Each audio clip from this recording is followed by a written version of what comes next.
pintarku, subtema 2, wujud benda, pembelajaran 5. Tujuan pembelajaran ini sebagai berikut.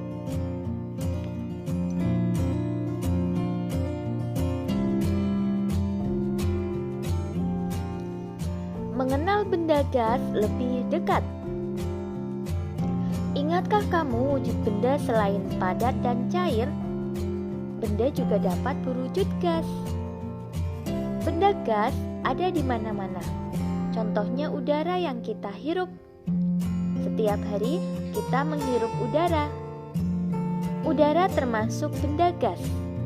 Dapatkah kamu melihat bentuk udara? Bentuk udara tidak dapat dilihat. Udara hanya dapat dirasakan. Namun, ada benda gas yang dapat dilihat. Contohnya adalah awan dan asap. Untuk mengetahui hal tersebut, mari kita lakukan percobaan. Percobaan pertama. Mengetahui sifat benda gas. Lakukan secara berkelompok.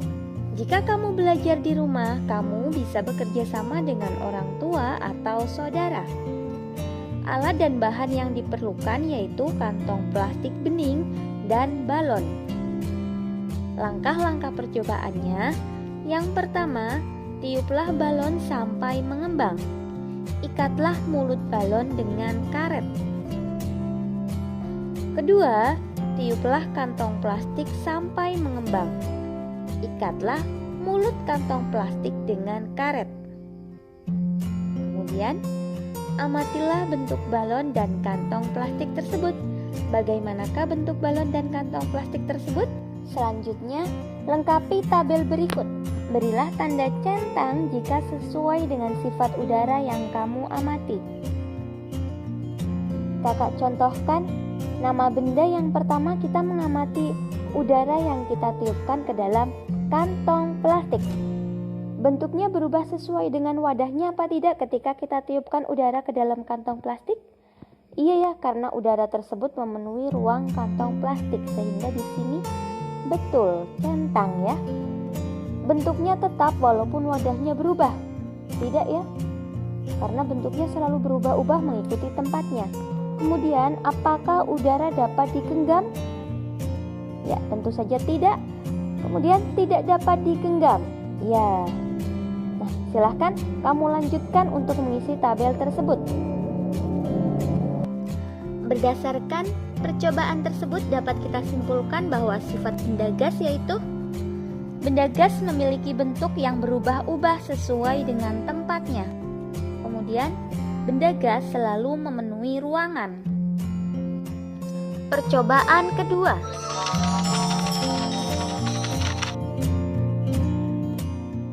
Alat dan bahan. Yang pertama, benang secukupnya, kemudian balon 2 buah, sebatang lidi atau kayu tipis. Langkah-langkah percobaannya, yang pertama, tiupkan udara ke dalam 2 buah balon. Kemudian, tiupkan sampai kedua balon sama besar. Yang ketiga, ikat setiap balon dengan benang. Sisakan benang dengan panjang secukupnya. Kemudian, pada setiap ujung lidi atau kayu, gantungkan 1 buah balon yang telah terisi udara. Usahakan posisi lidi atau kayu tetap mendatar. Lalu, perlahan-lahan tusuklah sebuah balon yang berisi udara. Perhatikan udara yang keluar dari tempat yang ditusuk. Dan letakkan tanganmu di dekat tempat keluarnya udara. Apakah yang terjadi?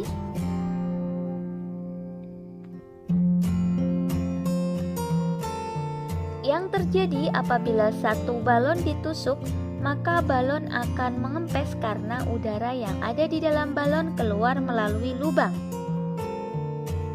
Dari percobaan tersebut membuktikan bahwa udara memiliki sifat yaitu memiliki massa, kemudian memiliki volume yang mudah berubah. volume udara atau benda gas itu berubah-ubah sesuai dengan tempatnya. Kemudian tidak dapat digenggam. Jadi ketika tangan kita didekatkan ke balon yang telah ditusuk, maka kita tetap tidak dapat menggenggam udara tersebut. Lalu sebagian besar gas tidak terlihat.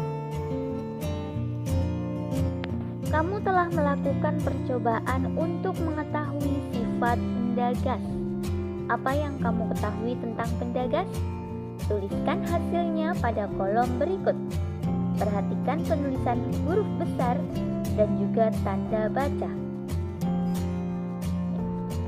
Dari percobaan-percobaan tersebut dapat kita simpulkan bahwa sifat benda gas meliputi benda gas tidak dapat digenggam seperti benda padat, dan sebagian besar gas tidak terlihat. Kemudian, gas mempunyai sifat utama yaitu memenuhi ruangan sehingga bentuk dan volumenya berubah-ubah. Contoh benda gas yang dapat ditemui dalam keseharian diantaranya asap kendaraan, awan, dan uap air. Ayo mencoba. Kamu telah mempelajari wujud dan sifat benda padat, cair, dan gas. Buatlah teka-teki silang yang berkaitan dengan tema tersebut. Lakukan secara berpasangan. Jika kamu belajar di rumah, kamu bisa bekerja sama dengan orang tua dan juga saudara ya. Buatlah 5 pertanyaan mendatar, buat juga 5 pertanyaan menurun. Ayo berlatih. Kamu telah melakukan percobaan kedua bersama temanmu. Percobaan kedua membuktikan bahwa benda gas mempunyai massa. Semakin besar massa benda, semakin besar pula beratnya. Berikut ini alat-alat yang bisa digunakan untuk menimbang massa benda. Yang pertama, timbangan beras. Timbangan beras digunakan untuk menimbang benda-benda yang memiliki massa lebih dari 1 kuintal, misalnya beras 1 karung. Kemudian, timbangan badan. Timbangan badan digunakan untuk mengukur berat badan seseorang. Timbangan kue. Timbangan kue digunakan untuk menimbang bahan-bahan makanan kecil. Ada timbangan gantung yang digunakan untuk menimbang bayi di posyandu. Timbangan warung digunakan untuk menimbang sembako atau barang dagangan. Ada neraca 2 lengan. Neraca 2 lengan biasanya digunakan untuk menimbang emas dan ketelitian hingga miligram. Perhatikan satuan yang digunakan dalam timbangan berikut. Apakah satuan pada timbangan tersebut? Ya, satuan pada timbangan tersebut adalah kilogram atau disingkat kg. Perhatikan gambar berikut. Lani akan menentukan massa benda. Bantulah Lani memilih alat untuk menimbang yang sesuai. Ya, kakak contohkan satu ya. Berikut ini gambar bayi. Maka alat atau timbangan yang sesuai untuk mengukur massa bayi yaitu ini. Silahkan untuk yang lain kamu coba kerjakan secara mandiri sesuai dengan penjelasan di depan. Hari Minggu, Dayu dan Ibu membuat masakan istimewa. Dayu membantu Ibu menimbang bahan-bahan yang diperlukan. Dayu menggunakan timbangan kue. Untuk memasak kue, Ibu menggunakan kompor gas. Kompor gas memerlukan tabung gas. Tahukah kalian, di dalam tabung gas terdapat LPG, Liquefied Petroleum Gas. LPG adalah benda berwujud gas. Gas ini dimanfaatkan untuk bahan bakar. Kelebihan pemakaian LPG dibandingkan bahan bakar lainnya banyak, misalnya kayu bakar ataupun minyak tanah. Kelebihannya yaitu mudah dalam penggunaan, lebih bersih, dan lebih praktis. Perhatikan cara membaca timbangan. Perhatikan skala pada timbangan. Angka-angka pada timbangan tersebut ada 0, 1, 2, 3, 4, 5. Itu memiliki nilai atau satuan kilogram.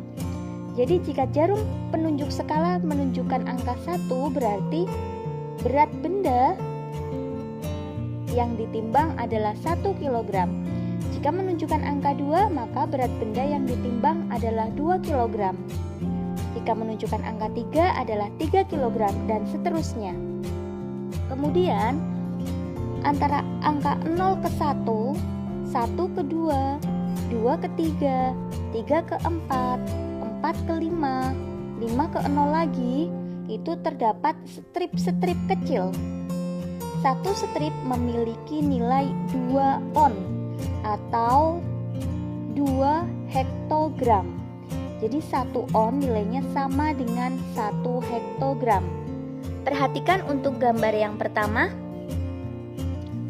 Jarum penunjuk skala menunjukkan angka 5 lebih 1 strip. Ya. Itu jarum penunjuk skala berputarnya searah jarum jam. Berarti itu menunjukkan angka 5 lebihnya 1 strip.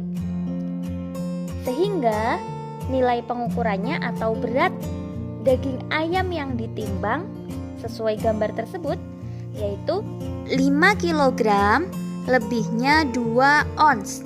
Karena nilai 1 strip itu adalah 2 ons atau 2 hektogram. Paham ya? Coba untuk gambar yang kedua. Masih daging ayam. Jarum penunjuk skala menunjukkan angka 4 lebihnya 1, 2, 3. Lebihnya 3 strip. Sehingga hasil pengukurannya yaitu 4 kg. Ingat, 1 strip itu nilainya 2 ons. Berarti kalau 3 strip maka nilainya 2 kali 3 hasilnya 6. 4 kg 6 ons atau 4 kg 6 hektogram. Lanjut gambar daging ayam yang ketiga. Ya, jarum penunjuk skala menunjukkan angka 3 lebih 2 strip. 3 kg lebihnya 1, 2 strip. 1 strip nilainya 2 ons. Karena 2 strip maka nilainya adalah 4 ons. 3 kg 4 ons atau 3 kg 4 hektogram. Silahkan untuk pengukuran jagung, ya, pengukuran berat jagung dan ikan kalian coba kerjakan secara mandiri. Pernahkah kamu memperhatikan asap yang ada di sekitarmu? Banyak asap di sekitarmu, misalnya asap kendaraan, hasil pembakaran sampah, dan dari sebuah pabrik. Apakah wujud asap itu? Ya, asap berwujud gas. Walaupun di dalam asap masih mengandung campuran benda padat. Hal itu ditandai karena masih dapat dirasakan dan dilihat wujudnya. Padatan yang ada di dalam asap berukuran sangat kecil. Udin membaca berita tentang bencana kebakaran. Bencana tersebut terjadi di beberapa wilayah di Indonesia selama tahun 2015. Kondisi ini mengakibatkan asap menutupi beberapa wilayah di Indonesia. Silahkan kalian baca berita berikut.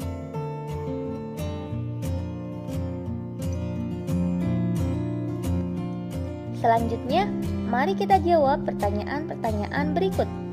Yang pertama, apa pesan presiden menurut berita tersebut? Apa pesannya? Ya, Pesan Presiden menurut berita tersebut adalah mengajak kita, masyarakat, untuk bergotong royong menangani kebakaran hutan. Kemudian, pertanyaan yang kedua, mengapa gotong royong diperlukan untuk menanggulangi kebakaran hutan? Kenapa? Ya, gotong royong diperlukan untuk menanggulangi kebakaran hutan karena semua pihak harus bersama-sama untuk membangun kesadaran, kemauan, dan kemampuan dalam mencegah terjadinya kebakaran hutan. Lalu, apa yang harus dilakukan masyarakat untuk mengurangi kebakaran hutan selain dengan bergotong royong? Apa yang harus dilakukan? Yang harus dilakukan masyarakat untuk mengurangi kebakaran hutan adalah memiliki kesadaran untuk menjaga lingkungan, ya. Kemudian yang keempat, tuliskan pengalamanmu dalam bergotong royong. Silahkan kamu tulis pengalamanmu secara mandiri. Berikan pendapatmu tentang pernyataan berikut. Berikan tanda centang di kolom yang tersedia. Jika kamu setuju, maka kamu beri tanda centang di kolom setuju. Jika tidak setuju, beri tanda centang di kolom tidak setuju. Contohnya yang pertama, membersihkan kelas bersama merupakan contoh gotong royong. Ya, kalau kakak setuju, berarti kakak beri tanda centang di kolom setuju. Untuk yang nomor berikutnya, silahkan kamu kerjakan secara mandiri. Alhamdulillah, sekian video pembelajaran kali ini. Semoga bermanfaat. Banyak kekurangan kakak mohon maaf. Selamat belajar dan tetap jaga kesehatan. Semoga senantiasa mendapatkan kemudahan dari Allah Subhanahu wa Ta'ala. Wassalamualaikum warahmatullahi wabarakatuh.